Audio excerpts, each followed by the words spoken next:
नमस्कार, मैं हूं दीपाली राणा। आप देख रहे हैं योर मनी। आपके तमाम सवाल पर्सनल फाइनेंस से जुड़े हुए, आपकी तमाम क्वेश्चंस, फिर चाहे वो निवेश की बात हो या बात हो ट्रेडिंग की, सब इस शो में हम करते हैं शामिल। आप भी योर मनी में आकर अपने क्वेश्चंस पूछ सकते हैं। बेहतर फाइनेंशियल प्लानिंग करने में हमारे एक्सपर्ट्स करते हैं आपकी मदद। तो नोट कर लीजिए तरीका। सबसे पहले तो इस शो में पार्टिसिपेट करने का, आप वेरियस प्लेटफॉर्म्स के थ्रू इस शो का हिस्सा बन सकते हैं। आप अपने सवाल हमें व्हाट्सएप कर सकते हैं। 7045220000 हमारा व्हाट्सएप नंबर है। इसके अलावा आप अपने क्वेश्चन हमें ईमेल भी कर सकते हैं, yourmoney@nw18.com। फेसबुक ट्विटर पर ये शो लाइव भी जा रहा है। आप अपने क्वेश्चंस भेज सकते हैं, #आस्कआवाज योर मनी लिखकर अपने क्वेश्चंस भी आप पोस्ट कर सकते हैं। तो ये है तरीका इस शो में पार्टिसिपेट करने का। आज आपके सभी क्वेरीज को आंसर करने के लिए मिस्टर हर्षवर्धन रुंगटा हमारे साथ मौजूद हैं, जो कि रुंगटा सिक्योरिटीज के CFP हैं। हर्षवर्धन, नमस्कार, स्वागत है आपका। और क्वेश्चंस ले उससे पहले जरा बातचीत कर लेते हैं कि जब हम अपने फाइनेंशियल गोल्स के बारे में बातचीत करते हैं तो कैसे डिसाइड करना चाहिए, कैसे फाइनेंशियल प्लानिंग की शुरुआत करनी चाहिए, स्टेप बाय स्टेप प्रोसेस क्या होता है फाइनेंशियल प्लानिंग करने का, अगर कोई बिगनर है तो? वेल दीपाली, बहुत ही अच्छा सवाल है, क्योंकि हम हमेशा बात करते हैं कि आपको अपने गोल्स के लिए प्लानिंग करनी है और गोल्स के लिए आपको सेव करके इन्वेस्ट करना है ताकि आपके वो गोल्स फुलफिल कर सकें। लेकिन ये एक स्टेप पीछे आते हैं और ये देखते हैं कि गोल्स की प्लानिंग कैसे करेंगे, बिकॉज किस गोल को आप प्रायोरिटी देते हैं, किसको आप सेकंड प्रेफरेंस देंगे, ये सारी चीज करनी उससे पहले जरूरी है। कारण ये है कि हम एज इंडिविजुअल्स होते हैं ना, हमारे पास एक लिमिटेड रिसोर्सेज होते हैं कि हम हमारी सारी जो रिक्वायरमेंट्स होती है, सारी जो गोल्स होती हैं, हम उन्हें पूरा फुलफिल नहीं कर सकते हमारे गिवन रिसोर्सेज के साथ। तो ये जरूरी होता है कि पहले तो हम एक लिस्ट बनाएं कि हमारे गोल्स क्या हैं और फिर उसमें हम उसे प्रायोरिटाइज करें कि हमें कौन से गोल्स फुलफिल कर सकते हैं अभी और कौन से हम अभी नहीं कर सकते। सो फर्स्ट इज कि आप अपने गोल्स को आइडेंटिफाई करें। सो आइडेंटिफाई मतलब क्या होता है कि पहले आप ये देखें कि आपको किन चीजों की जरूरत है। अब प्लानिंग क्या हो सकती है, लोगों के नॉर्मली जो गोल्स होते हैं वो है रिटायरमेंट होता है, बच्चों की पढ़ाई या शादी का होता है, उनके घर या गाड़ी खरीदने का होता है या हॉलीडेज पे जाने का। तो ऐसे अलग अलग कैटेगरीज के आपके गोल्स होंगे जिनकी पहले आपको लिस्ट बनानी है, उनको आइडेंटिफाई करना है कि किस तरह के गोल्स हैं आपके।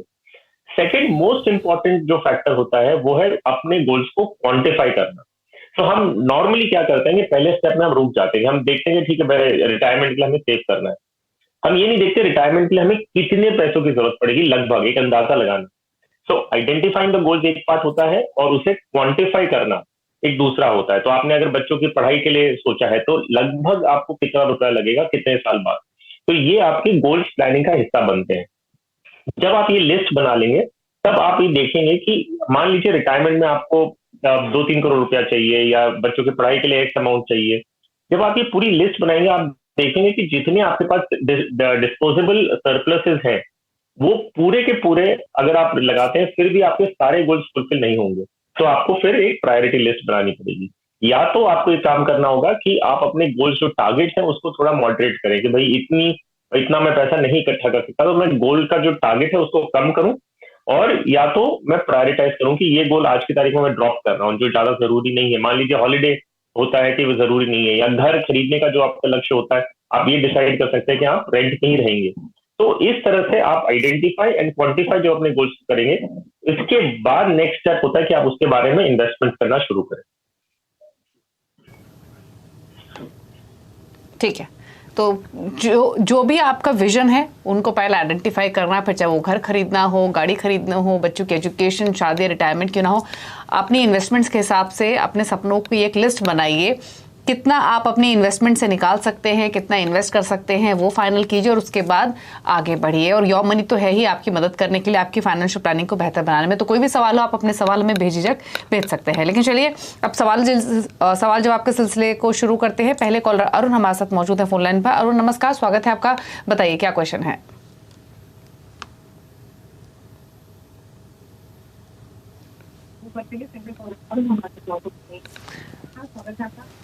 अरुण, आपको आवाज आ रही है तो प्लीज अपना क्वेश्चन पूछिए। हाँ, नमस्कार मैडम। नमस्कार। नमस्ते, पूछिए क्वेश्चन। हाँ, नमस्कार मैडम। मैंने अपना पोर्टफोलियो भेजा हुआ है। मैंने अपना पोर्टफोलियो भेजा हुआ है। मैं 2026 में रिटायर हो रहा हूँ। तो मैं 2030 तक इन्वेस्ट कर सकता हूँ। तो मैंने टारगेट तो टू करोड़ का रखा हुआ है। 2018 से मैं इन्वेस्ट कर रहा हूँ। ठीक है, आपके पोर्टफोलियो की वैल्यू कितनी है अभी? 35 लाख है। ठीक है, 35 लाख रुपए पोर्टफोलियो की वैल्यू है। 2026 में रिटायर हो रहे हैं और 2030 तक का 2 करोड़ का ही टारगेट लेकर चल रहे हैं। और फिलहाल जो इनकी एसआईपी है वो 55,000 रुपए महीना की चल रही है। और अगर फंड्स की बात करें तो काफी सारे फंड्स हैं इनके पास। आदित्य बिरला बीएफएस फंड है 5,000 रुपए महीना, HDFC large and mid cap, ICICI Pru flexi cap, Kotak focused equity, Kotak multi cap, Parag flexi cap, SBI balanced advantage, SBI multi cap और सुंदरम फोकस। तो काफी सारे फंड्स हैं, सभी में 5 से 10,000 रुपए महीना ही डाल रहे हैं। तो बताइए इनके लिए क्या सजेशन रहेगा? वेल दीपाली, आपने सही कहा कि बहुत सारे फंड हैं इनके पोर्टफोलियो में। 55,000 रुपए की अगर SIP कर रहे हैं तो 10 स्कीम इनकी SIP की और एक लमसम है। तो अरुण जी, बहुत क्लियरली आपका पोर्टफोलियो जो है वो बहुत ज्यादा मतलब स्कीम्स है आपके पोर्टफोलियो में, इतनी जरूरत नहीं है। जो डाइवर्सिफिकेशन पर्पस हम चाहते हैं वो आप 5 स्कीम भी अगर रखेंगे तो आपको डाइवर्सिफिकेशन पर्पस पूरा हो जाता है। ये अच्छी बात है कि आपने सेविंग्स करना बहुत पहले से शुरू किया, पोर्टफोलियो की वैल्यू अच्छी खासी बन गई है।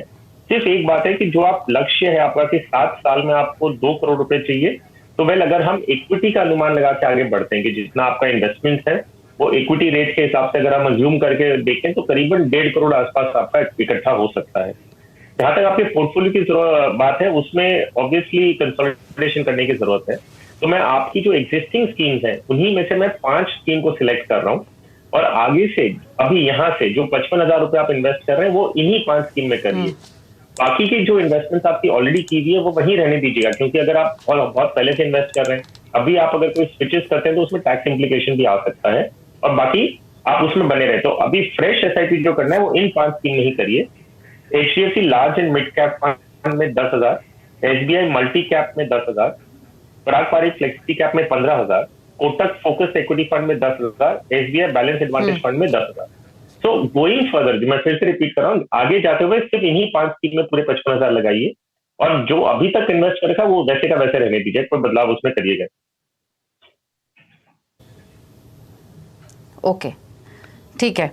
तो यहाँ पर ये सजेशन आपको दिया गया है कि एक तो अपने पोर्टफोलियो को आपको छोटा करने की जरूरत है, बहुत ज्यादा क्लटर्ड करने की जरूरत नहीं है। सिर्फ 5 फंड्स ही अपने पोर्टफोलियो में आप रखिए, जिसमें HDFC large and mid cap, SBI multi cap, Parag Parikh flexi cap, Kotak focused equity और SBI बैलेंस्ड एडवांटेज फंड्स हैं और 10 से 15,000 रुपए आपको इन सभी फंड्स में डालने हैं। ये सजेशन है आपके लिए। चलिए, ये बदलाव कीजिए और इन्वेस्टेड रहिए। अमित अगले और हमारे साथ मौजूद है फोन लाइन पर। अमित नमस्कार, स्वागत है आपका, बताइए क्या सवाल? जी गुड इवनिंग, नमस्ते। मेरे पास 4 फंड हैं। एक आपका आदित्य बिरला सनलाइट का फ्रंटलाइन इक्विटी, ओके, एक एक्सिस का ब्लू चिप और Okay. एक्सिस का ही स्मॉल कैप और एक PGIM का मिड कैप और चारों में 5,000 का SIP है पर मंथ। ओके, ठीक है। तो 5,000 रुपए महीना 4 फंड्स में डाल रहे हैं, Aditya Birla frontline equity, axis blue chip, axis small cap, PGIM mid cap. Amit, कब से आपने ये पोर्टफोलियो में पैसे डालने शुरू किए हैं? ये लास्ट 1 ईयर से।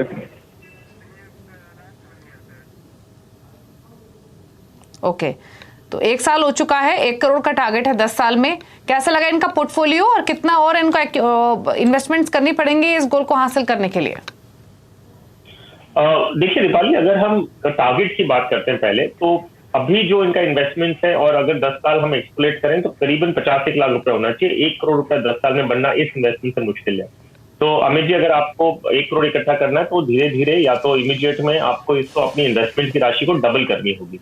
इमीडिएट नहीं होता तो कोई हर्ज नहीं है, जैसे जैसे आगे आपका लक्ष्य क्या होना चाहिए कि 1 करोड़ मेरा टारगेट है, उतना पूरा नहीं हो सकता अगर, लेकिन जितना पास में आ जाऊं उतना बहुत है। तो जैसे जैसे आपकी इनकम अगले 10 साल में बढ़ती है, इन्वेस्टमेंट बढ़ाते रहिएगा। पोर्टफोलियो की हम बात करें तो 4 फंड बाय इटसेल्फ नंबर्स ठीक है, लेकिन थोड़ा ओवरलैपिंग और डुप्लीकेशन है। तो आदित्य बिरला फ्रंटलाइन और एक्सिस ब्लू चिप दोनों आपका एक लार्ज कैप फंड है। तो मैं सुझाव दूंगा कि सिर्फ एक बदलाव करें, वो ये है कि दोनों जो एक्टिव लार्ज कैप है आपके पास, ABSL frontline equity, axis blue chip, इस पूरे फंड को आप स्विच करके ABSL के Nifty 50 equal weight index fund में डालें। सो ABSL का आपका फोलियो ऑलरेडी खुला हुआ है, उसमें आपको सिर्फ सारा इन दोनों स्कीम्स के फंड को स्विच करके आपको उसमें लाना है। कारण ये है कि लार्ज कैप कैटेगरी में हमने देखा है कि इंडेक्स फंड बहुत बेटर होते हैं as compare to active fund. Active fund index को बीट करने में उनको बहुत ज्यादा दिक्कत आती है। जहां तक पीजीआई मिड कैप और एक्टिव स्मॉल कैप का कंसर्न है, आप उसे कंटिन्यू कर सकते हैं। सो गोइंग फर्दर 4 की जगह आपके पास 3 स्कीम होगी। एक नई स्कीम मैंने दी है in place of 2 existing scheme. तो बस ये बदलाव करें और टारगेट जैसे मैंने बता दिया, आगे जाते हुए आपको बढ़ाते रहना होगा अपना इन्वेस्टमेंट, क्योंकि जो आज कर रहे हैं उससे आपका 1 करोड़ का पूरा टारगेट पूरा नहीं है। ओके तो सजेशन आपके लिए दिए गए हैं। 20,000 के आसपास की एसआईपी लगेगी अगर आपको अपना टारगेट हासिल करना है। फिलहाल जितने पैसे आप डाल रहे हैं उसके हिसाब से आप 50 लाख एक्यूमुलेट कर लेंगे। तो अगर एक साथ भी 10 से 20 नहीं कर सकते हैं तो हर साल थोड़ा थोड़ा एलोकेशन इंक्रीज करना शुरू कर दीजिए। ये आपके लिए सजेशन है। कुछ चेंजेस आपके पोर्टफोलियो को लेकर ऑलरेडी सजेस्ट किए गए हैं। चलिए अगले कॉलर से बातचीत करेंगे। रंजीत हमारे साथ कनेक्टेड है हैदराबाद से। रंजीत नमस्कार, बताइए क्या सवाल है आपका। नमस्कार मैडम, मेरा पोर्टफोलियो जो मैंने सेंड किया है, एक करंट में इन्वेस्टमेंट मेरी 15 इयर्स की टाइम ऑफ ओरिजिन है एंड 2 करोड़ मेरा फॉर रिटायरमेंट। तो ये जो पोर्टफोलियो है वो सही है या कुछ इसमें चेंज करने की आवश्यकता है? पूछ लेते हैं आपके पोर्टफोलियो को लेकर। आप एक बार गोल बताएंगे अपना, क्या गोल लेकर चल रहे हैं? रिटायरमेंट प्लानिंग के लिए कर रहे हैं। और जैसे इन्होंने बताया लगभग 23,000 की एसआईपीज इनकी हर महीने चल रही हैं। और पराग पारिक इनका अगर पोर्टफोलियो देखें तो इनके पास कैनरा रोबो को blue chip, Mirae asset large cap, Parag Parikh flexi cap, DSP small cap, काफी सारे फंड्स हैं इन शॉर्ट इनके पोर्टफोलियो में। क्या सजेशन इनके पोर्टफोलियो को लेकर और इनके विजन को लेकर? देखिए दीपाली, ये कॉमन इशू जो हमने बाकी कॉलर्स के लिए भी एड्रेस किया वो ये है कि आप इतनी सारी स्कीम्स अपने पोर्टफोलियो में जब जोड़ते हैं तो हम ये समझते हैं कि हम डाइवर्सिफाई कर रहे हैं, लेकिन एक्चुअली डाइवर्सिफाई नहीं होता। ये आप अपने आप पे एक एडमिनिस्ट्रेटिव बर्डन डाल रहे हैं कि बेफिजूल का आपके पास इतनी सारी स्कीम्स है। कोई भी बदलाव, कोई भी चीज अपडेट करना है तो बैंक अकाउंट भी अगर आपको अपडेट करना है तो सारे पोर्टफोलियोज में करने होंगे। कभी भगवान न करे कि कोई डिमाइस, कोई डेथ जैसी सिचुएशन हो जाए तो नॉमिनीज को सब जगह अपने प्रोसेसेस पूरे करने होंगे और रियल पर्पस आपका कोई सॉल्व नहीं हो रहा। मैं आपको बता दूं रंजीत जी, आपके पोर्टफोलियो में 4 लार्ज कैप फंड है, 2 स्मॉल कैप है, 1 mid cap, 1 large and mid cap, 1 sector fund और 1 मल्टी कैप। तो और 23,000 की आपकी मंथली एसआईपी है। देखिए अगर मुझे ये पोर्टफोलियो बनाना था तो मैं शायद 2 या 3 स्कीम में बनाता और उतना काफी होता, या 4 स्कीम तक चले जाओ ज्यादा से ज्यादा। आपको 10 स्कीम 23,000 रुपए के लिए बिल्कुल जरूरत नहीं है। अभी आप आगे जाते हुए क्या करेंगे, थोड़े बदलाव कर रहा हूँ। मैं कोशिश कर रहा हूँ कि आपके सारे जो स्कीम्स है वो आपके एग्जिस्टिंग स्कीम में से पिक कर रहा हूँ। सिर्फ एक मैं स्कीम बदल रहा हूँ लेकिन उसका फोलियो आपके पास ऑलरेडी है। तो आगे जाके आप इस तरह से इन्वेस्ट करें। पराग पारिक फ्लेक्सी कैप में आप 9,000 करें, जहां पे आप आज की तारीख में 2,000 करें, तो उसको 9,000 बना दीजिए। कोटक मल्टी कैप फंड, ये एक नया फंड है जो आपके पोर्टफोलियो में नहीं है, लेकिन कोटक का फोलियो आपके पास ऑलरेडी है, तो आपको स्कीम लेनी है और फोलियो सेम रखना है। कोटक मल्टी कैप में 9,000 रुपए। निपॉन इंडिया फार्मा फंड में आप कंटिन्यू करिए, क्योंकि 5,000 रुपए आप pharma fund sector fund choose किए हैं, तो मैं मान रहा हूं कि आपको इसमें इन्वेस्ट करना और आप ये सेक्टर को समझते हैं। तो इसमें मैं बदलाव इसके लिए नहीं कर रहा हूँ क्योंकि मैं मान रहा हूँ कि आपने सोच समझ के सेक्टर में आप इन्वेस्ट करना चाहते हैं तो कर रहे हैं। तो इसमें आप कंटिन्यू करिए 5,000 रुपए। और बाकी जो सारी स्कीम्स हैं आपके लिए मैं सुझाव दे रहा हूँ कि आप बाकी सारी स्कीम में से रिडीम कर लें अभी और अपना पोर्टफोलियो कंसोलिडेट करें। जितना अमाउंट आपका रिडेम्पशन वैल्यू आता है उसको सिर्फ फ्लेक्सी कैप और मल्टी कैप में डिवाइड करके इन्वेस्ट कर दें वापस। अगर आप फार्मा में एक्सपोजर लेना चाहते हैं एडिशनल, तो यस, आप जो रिडेम्पशन अमाउंट में से थोड़ा फार्मा फंड में भी कर सकते हैं अगर आप उसमें कंफर्टेबल है तो। नहीं तो फ्लेक्सी कैप और मल्टी कैप में करिए। देखिए मल्टी कैप में ऑटोमेटिकली आपको मिड एंड स्मॉल कैप भी मिल जाएगा। सो आई थिंक ये पोर्टफोलियो आइडियल है आपके लिए। सिंपल रखें, छोटा रखें और आपका जो पर्पस है पूरा हो जाएगा। ओके चलिए, तो सजेशन आपके पोर्टफोलियो को लेकर दिए गए हैं, आपको चेंजेस भी रेकमेंड किए गए हैं, उनका रखिए आप ख्याल। और रही बात आपके पोर्टफोलियो की, तो Parag Parikh flexi cap, Kotak multi cap, Nippon India pharma, यही फंड्स आप रखिए। बहुत ज़्यादा फंड्स की आपको ज़रूरत नहीं है और अपने पोर्टफोलियो को प्लीज़ क्लटर्ड ना करें। आप इन स्कीम्स के साथ रहिए इन्वेस्टेड और अपने पोर्टफोलियो को टाइम टू टाइम रिव्यू भी करते रहें। चलिए रुक रहे हैं इसी के साथ एक ब्रेक के लिए। ब्रेक के बाद कुछ और क्वेश्चन लेंगे। हर्षवर्धन रुंगटा हमारे साथ बने हुए हैं, जल्द वापस आते हैं।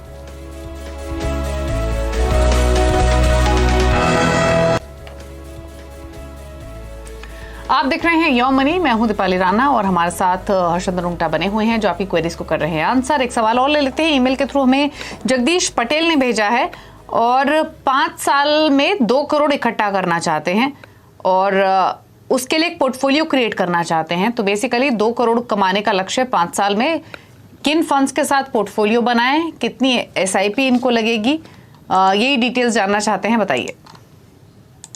देखिए दीपाली, ये बहुत ही ज्यादा अग्रेसिव टारगेट है कि आप 5 साल में अगर 2 करोड़ रुपए इकट्ठा करना चाह रहे हैं तो आपका अनडाउटेबली आपका इन्वेस्टमेंट का जो क्वांटम होगा वो ज्यादा होगा। इसका ना दीपाली 2 स्ट्रेटजी एक इन्वेस्टर अपना सकते हैं। एक है कि आप एक पोर्टफोलियो बनाएं, ये ध्यान में रखते हुए कि आपके पास 5 साल है।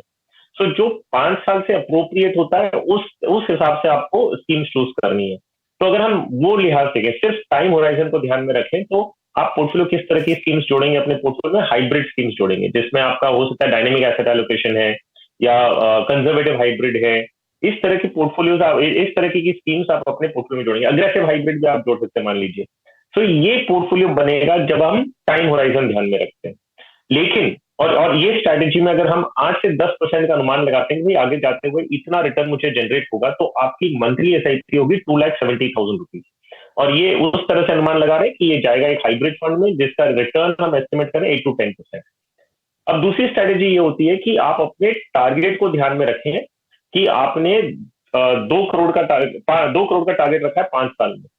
अब ये क्योंकि टारगेट आपका इतना अग्रेसिव है तो हम टाइम होराइजन को ध्यान में नहीं रखते कि भाई 5 साल है तो मैं पोर्टफोलियो किस तरह से बनाऊं। आप ये देखते हैं कि मेरा टारगेट इतना अग्रेसिव है तो मुझे डेफिनेटली 5 साल के लिए कर भी रहा हूं लेकिन मुझे अग्रेसिव पोर्टफोलियो बनाना होगा, विच मीन्स मैं एक्टिव फंड्स लूं, मिड कैप या ऐसी कोई स्कीम ज्यादा डालूं अपने पोर्टफोलियो में ताकि वो ग्रो करें और मुझे मेरा टारगेट पूरा करने में मदद करें। तो उसके लिए टाइम होराइजन ध्यान में नहीं रखा जाता। इस कैटेगरी में अगर हम देखें 12 से 14% के आसपास का रिटर्न अगर अनुमान लगाए तो इनका SIP का अमाउंट होता है 2,40,000 रुपीज। अभी क्यों जरूरी है, क्योंकि ये टाइम होराइजन इतना कम है और अग्रेसिव टारगेट है, तब हमें ये डिसाइड करना होगा कि हमें स्ट्रैटेजी कौन सी लेनी है। और ये स्ट्रैटेजी जगदीश जी जो है वो ही बेस्ट ले पाएंगे। हम कोई भी स्ट्रैटेजी अगर ले लें, मान लीजिए वो कहते हैं कि मुझे नहीं कम इन्वेस्ट करना, मैं रिस्क ज्यादा लेने को तैयार हूं क्योंकि मेरा टारगेट ज्यादा है, तो हमें इक्विटी ओरिएंटेड पोर्टफोलियो बनाना होगा। अगर वो कहते हैं नहीं मैं इतना रिस्क नहीं ले सकता और मुझे थोड़ी सर्टेनिटी चाहिए कि मैं थोड़ा पास में पहुंचूं, इतनी वॉलेटिलिटी नहीं चाहिए और मैं 2,70,000 भरने को तैयार हूं, तो इन्हें फिर एक हाइब्रिड मॉडल का पोर्टफोलियो बनाना होगा। तो ये पहले तो आपको डिसाइड करना होगा किस तरह की स्ट्रैटेजी आपको अपनानी है और फिर उस तरह से पोर्टफोलियो बनाएंगे। अभी मैं कोई भी स्कीम का नाम इसीलिए नहीं ले रहा हूं, कारण यह है कि अमाउंट इन्वॉल्व जो है बहुत बड़ा है। 2,40,000 या 2,70,000 या 3 लाख रुपए भी महीना करना पड़ सकता है। किस पर्पस के लिए 2 करोड़ चाहते हैं 5 साल में, वो भी हमें एनालाइज करना होगा। क्योंकि अगर ऐसा कोई गोल है जो पोस्टपोन हो सकता है या एक साथ 2 करोड़ नहीं चाहिए, आपको over a period of time चाहिए, तो हो सकता है कि हमें स्ट्रैटेजी अलग बनी। तो मेरा सुझाव जगदीश के लिए यही रहेगा कि आप किसी से पर्सनली कोई फाइनेंशियल प्लानर या कोई प्रोफेशनल से मिलें और उनसे ये सारी चीजों के बारे में समझें और फिर अपनी स्ट्रैटेजी अपना के फिर स्कीम्स अपने पोर्टफोलियो में जोड़ेंगे तो ज्यादा बेहतर।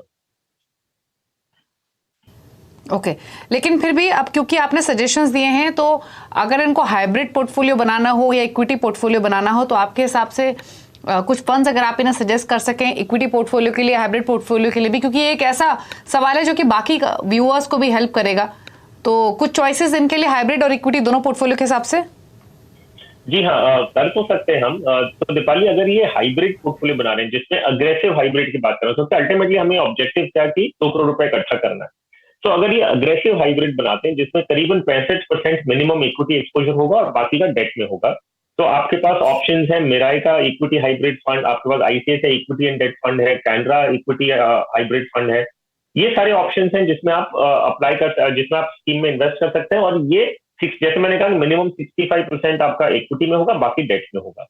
अगर आप फुल्ली इक्विटी पोर्टफोलियो बनाने की कोशिश कर रहे हैं जिसमें आप मिड कैप का एक्सपोजर ज्यादा लेना चाहेंगे क्योंकि आपका अग्रेसिव टारगेट तो आप ये चाहेंगे, लेकिन मैं सिर्फ एक वर्ड ऑफ कॉशन दे रहा हूँ, इक्विटी आइडियली 5 साल के लिए नहीं होता है। आप इक्विटी लॉन्ग टर्म मतलब आप 8 साल मिनिमम अगर इन्वेस्ट करते हैं तो उनके उस हिसाब से इक्विटी एक बेस्ट एसेट क्लास है। लेकिन अगर आप 5 साल के लिए कर रहे हैं, हो सकता है कि आपको इतना अच्छा एक्सपीरियंस इक्विटी से ना मिले। तो लेकिन अगर इक्विटी बनाना चाह रहे हैं और इतना अग्रेसिव टारगेट है तो आपका एलोकेशन बता दूं, मिड कैप में आप करीबन 60% इन्वेस्ट करेंगे, बाकी का जो 40% है वो आप large cap and multi cap में डिवाइड कर सकते हैं, लार्ज कैप या फ्लेक्सी कैप में इन्वेस्ट कर सकते हैं। तो इससे क्या होगा कि आपका जो लक्ष्य है कि 12 से 14% में अक्यूमुलेट करूं, अगर सब कुछ अच्छा रहा, मार्केट अच्छा किया, तो आपको अगर ये रिटर्न मिला। तो मिड कैप फंड्स में आपके पास कई ऑप्शंस हैं। White oak mid cap fund एक है आपके पास ऑप्शन, एक्सिस मिड कैप है, काफी मतलब ऑप्शंस हैं available, so that's not a problem.